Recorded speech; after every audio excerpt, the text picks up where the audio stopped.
आज हम लोग रीजनिंग का प्रीवियस ईयर क्वेश्चन देखेंगे, क्या पूछा गया है उसका सॉल्यूशन करेंगे।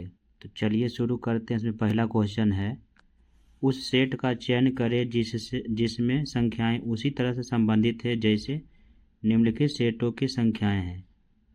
जो पैटर्न ऊपर दिया गया क्वेश्चन में उसी पैटर्न को फॉलो करके आंसर देना है। इसमें बतलाया गया है कि 15 है उसको 1 5 नहीं पढ़ना है, 41 को 4 1 नहीं पढ़ना है, बल्कि पूरी संख्या के रूप में इसको पढ़ना है। तो चलिए शुरू करते हैं। पहला क्वेश्चन देखते हैं। पहला क्वेश्चन में दिया गया दो कथन दिया गया है। पहला है 15 41 4 और दूसरा है 19 71 5। इसमें देखना कि किस पैटर्न को फॉलो किया गया है। जिस पैटर्न को फॉलो किया गया है उसी के द्वारा हम इस 4 ऑप्शन में भी देखेंगे कि ऊपर का पैटर्न और नीचे का पैटर्न दोनों एक साथ फॉलो कर रहा कि नहीं। इसमें पैटर्न ये लगाया गया है, देखिए क्या किया है, 15 और 4 का गुना किया है, फिर 15 और 4 दोनों संख्या को जोड़ दिया है, उसके बाद इसको घटाया है तो 41 आ गया। इसी तरह से दूसरा में भी यही किया गया है, 19 और गुना 5 किया है तो 95 और 19 में से 19 और 5 को जोड़ कर घटा दिया 71 आ गया है। अब यही पैटर्न हमको चारों ऑप्शन में देखना कि किस में आता है। तो चलिए पहला ऑप्शन देखते हैं। पहला ऑप्शन में लिखा है 41 125 और 4। तो इस पैटर्न के अनुसार हम इसका ऑप्शन चेक करते हैं। तो पहला 41 गुने 4 किए और उसमें घटाएंगे 41 प्लस 4 जोड़कर, तो घटाए तो 119 आया, जो ये पैटर्न को फॉलो नहीं कर रहा, तो इसलिए पहला ऑप्शन ये नहीं होगा। अब दूसरा हम चलता ऑप्शन चेक करते हैं। 13 55 और 3 को देखते हैं। तो पहला और दूसरा संख्या को गुना करना था और पहला तीसरा को जोड़ना था। 13 3 39 में से 13 और 3 को जोड़ के घटा दिया 23, ये भी नहीं आया। आना था हमको 55, लेकिन 55 नहीं आया, तो ये भी फॉलो नहीं किया। तीसरा देखते हैं। तीसरा में क्या था, 44 और 3 को गुना करेंगे पहला लास्ट को, और पहला लास्ट को जोड़ेंगे तो इसको गुना किया तो 132 आया, इसको जोड़े तो 47, घटा के 85 आया, लेकिन ये भी नहीं आया। तीसरा भी फॉलो नहीं किया। चौथा में है 10 और 2 को गुना करेंगे, फिर 10 2 को जोड़ेंगे, घटा के 8 आना चाहिए, तो 10 दूनी 20 हो गया और 12 घटा दिया तो 8, यानी ये फॉलो कर गया, 8 आ गया। तो ये हमारा ऑप्शन डी हो जाएगा। क्वेश्चन नंबर 3 अब आप सबको बनाना इसी पैटर्न को फॉलो करके। ये भी ग्रुप डी 17/8/2023 को पूछा गया है। इसमें दिया गया है 35 12 और 29 23 16 और 31। इस पैटर्न को देखना है कि ऊपर कौन सा पैटर्न लगाया गया है, उसी पैटर्न के द्वारा नीचे वाले क्वेश्चन को भी हम लोग को सॉल्व करना है। तो चलिए और इसका सॉल्यूशन हम लोग करते हैं। इस तरह के प्रश्न में खुद अपना दिमाग लगाना रहता है कि कौन सा पैटर्न क्या लगाया गया है। किसी तरह से भी आपको तीनों में संबंध देखना रहता है, तो अपने दिमाग के अनुसार इसका संबंध देखिए और उसी संबंध के द्वारा आंसर में भी वही संबंध हम लोगों को ढूंढना रहता है। तो इसमें पहला ऑप्शन देते हैं। क्वेश्चन में है 35 12 29, तो 35 में से हम 29 को घटा दिए और फिर 2 से गुना कर देते हैं, तो बीच वाली संख्या 12 आ गया। क्वेश्चन को हम दूसरा क्वेश्चन पर भी अप्लाई करते हैं, लागू होता है कि नहीं, दोनों अप्लाई होना चाहिए। तो इसमें है 31 - 23 और गुना 2 कर दिए, तो 8 और गुना 2 16 आ गया। तो यही पैटर्न हम लोग को ऑप्शन में भी चेक करना किस में मिलता है। तो पहला ऑप्शन देखते हैं। पहला है 18 12 और 21। इसमें हम लोग को देखना जो बड़ा संख्या रहेगा उसमें से छोटी संख्या को घटाकर 2 से गुना करना है। तो बड़ी संख्या 21 है, तो 21 में से 18 घटा दिए और 2 से गुना कर दिए, 6 आया, लेकिन हमको आना चाहिए था 12, नहीं आया, तो पहला फॉलो नहीं किया। अब दूसरा ऑप्शन देखते हैं। 19 8 और 23।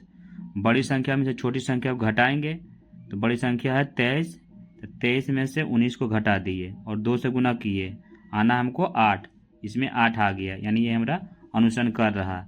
और आगे भी चेक करते हैं कि हमारा जो पैटर्न है और ऑप्शन में लागू होता है कि नहीं। तो तीसरा ऑप्शन में देखते हैं 21 25 29। तो हम लोग को बड़ी संख्या में से छोटी संख्या घटा के बीच वाली संख्या आना चाहिए, तो 29 में से 21 घटा दिए तो 8 आया और गुना 2 किए तो 16 आया। लेकिन हमको आना था 25, 25 नहीं आया तो ये भी लागू हमारा नहीं हुआ। चौथा ऑप्शन देखते हैं। चौथा में 33, 30, 27। यानी हमको क्या करना है इसमें कि बड़ा संख्या में से छोटा संख्या घटा के 2 से गुना करने पर बीच वाली संख्या आना चाहिए। तो यहाँ घटाए थे 6 और गुना किए 2 से तो 12 आया, लेकिन हमको आना था 30 जो कि नहीं आया। तो ये हमारा ऑप्शन बी आंसर हो। नेक्स्ट क्वेश्चन हम लोग चलते हैं 8 नंबर पर। 8 नंबर में दिया 12, 51 और 5 क्वेश्चन, फिर 5, 36 और 7। तो ये क्वेश्चन को देखना है और आंसर इसमें 4 ऑप्शन देखना कि कौन सा पैटर्न फॉलो कर रहा है। तो इसके लिए हम लोग चलते हैं, इसका सॉल्यूशन बनाते हैं। तो इस तरह के क्वेश्चन को बनाने के लिए हम लोग को जो में संबंध को लाना है।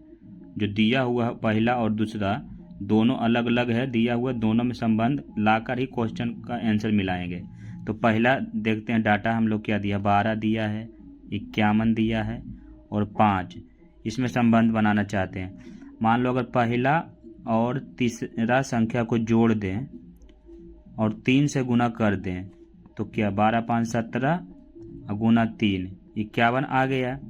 इसी तरह से देखते हैं आगे दूसरा अनुसरण करता है कि नहीं। तो दूसरा में 5, 36 और 7।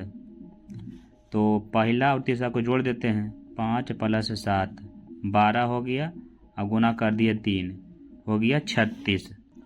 हम लोग देख रहे हैं कि पहला और दूसरा को अगर ये इस तरह से करते हैं दोनों में तो दोनों का आंसर आ रहा है। तो यही पैटर्न को फॉलो करते हैं हम लोग। ऑप्शन में देखते हैं कि कौन सा पैटर्न इसमें लागू हो रहा है। पहला ऑप्शन को देखते हैं। तो पहला ऑप्शन है 14, 16 और 120। तो इसमें पहला और तीसरा को जोड़ते हैं और 3 से गुना करते हैं। तो 14, 16, 30 हो गया, गुना 3 किए तो 90 आया, लेकिन हमको आना था 120 जो कि नहीं आया। दूसरा में 19, 44 और 3 है। तो इसमें पहला तीसरा को जोड़ते हैं। 19 + 3 22, 66 नहीं आया, हमको लाना था 44 नहीं आया। तीसरा में जोड़ 13, 10 और 7 है। तो पहला तीसरा को जोड़ते हैं। 13 + 7 20 हो गया, 60 60 आया, लेकिन हमको लाना था 10 नहीं आया। चौथा में देखते हैं 11, 51 और 6। तो पहला तीसरा को जोड़ते हैं तो 11 + 6 17 हो गया और गुना 3 किए 51 आ गया। यानी ये हमारा चौथा अनुसरण कर रहा है। 9 नंबर क्वेश्चन में भी वही दिया हुआ है 80, 16 और 20, फिर 144, 36 और 24। इसी पैटर्न को देखना है और इसके आंसर को भी उसी पैटर्न के द्वारा लाना है। ये भी ग्रुप डी 18/8/2022 का क्वेश्चन है। आजकल ग्रुप डी में इस तरह के क्वेश्चन या रेलवे का कोई भी एग्जाम हो, इस तरह का क्वेश्चन बहुत पूछा जा रहा है, जिसमें आपको संबंध देखना रहता है कि ऊपर और नीचे के क्वेश्चन में किस तरह से है। क्वेश्चन को हम लोग देख लिया। अब सॉल्यूशन की तरफ चलते हैं कि कौन सा पैटर्न इसमें लागू किया गया है। तो चलते हैं, इसको सोल्व करते हैं। सोल्व कर इसमें कौन सा पैटर्न है देखते हैं। इसमें हम देख रहे हैं पहला, अगर पहली संख्या को तीसरा से भाग दें, 80 को 20 से भाग दें तो 4 आता है। और अगर 4 का हम वर्ग कर दें, स्क्वायर कर दें, तो बीच वाली संख्या 16 आ जा रहा है। यही चीज़ हम दूसरा में देखते हैं। 144 है, तीसरी संख्या से भागा देते हैं तो 6 आ गया। और अगर 6 का वर्ग हम करते हैं तो बीच वाली संख्या आना चाहिए। 6 का वर्ग किए तो 36 बीच वाला संख्या हमारा आ जा रहा है। तो इसी तरह का हम लोग देखते हैं कि क्वेश्चन में जो पैटर्न है वही आंसर ऑप्शन के द्वारा आता है। किस में? तो पहला देख रहे हैं 189 है, 189, 49 और 27 है। तो 27, 189 में अगर 27 से भागा देते हैं तो 7 बार में कट जा रहा है। 27 से 189 7 बार में कट जा रहा है। और 7 का स्क्वायर करते हैं तो 7 का स्क्वायर किया तो 49 भी आ गया। तो ये हमारा पहला ही ऑप्शन में मिल गया, पहला ही ऑप्शन हो गया। और सब में डाटा देख रहे हैं 40 से 224 इसमें भाग लगेगा ही नहीं, तो ये तो हमारा ऑप्शन होगा ही नहीं। तीसरा में देखते हैं 16 से भागा अगर देते हैं तो ये 32 बार में कटता है। तो 32 का स्क्वायर करेंगे तो और ज़्यादा होगा, हमको 25 से लाना स्क्वायर करके, तो ये भी नहीं होगा। 4 नंबर में देख रहे हैं कि 6 से भागा पूरा 122 में लग ही नहीं रहा है और 12 लाना है, तो ये डाटा इसमें मेरा आएगा ही नहीं, तो ये भी ऑप्शन ख़त्म हो गया। इस तरह के क्वेश्चन और आंसर फॉलो करना चाहिए। आज के लिए इतना ही। मेरा मकसद था कि आप लोगों को इस तरह का पैटर्न बतलाया जाए ताकि एग्ज़ाम में इस तरह का पैटर्न आए तो वो क्वेश्चन छूटे नहीं।